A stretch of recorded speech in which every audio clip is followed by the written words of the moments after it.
the amazing thing with the somatic sessions is that you're going to get a different perspective of that story, because it's now we're not just talking about it. So this is the thing, talking and cognitive therapy is like a lot of awareness. That's a story. And I don't know the deeper roots and how that story was created.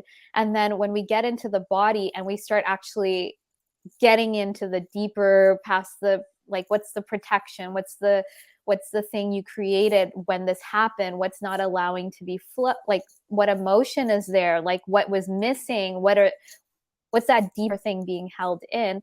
That's where we start putting the pieces together, because it's almost like when I'm guiding clients, it could be a surface issue happening.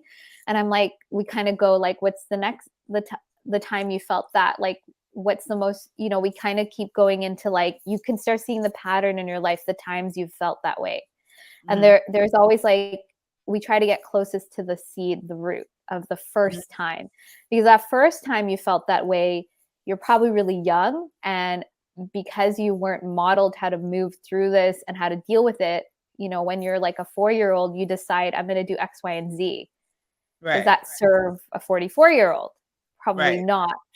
But you won't recognize that until you get back to the root and you start looking at what did you actually need, because you're coping, your true needs weren't met.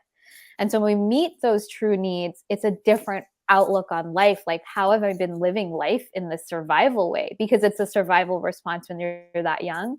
And how do I shift it so I'm in a thriving way? Like if I had the parents and the needs and the allowance of like flow and emotions, how would I have dealt with this situation differently?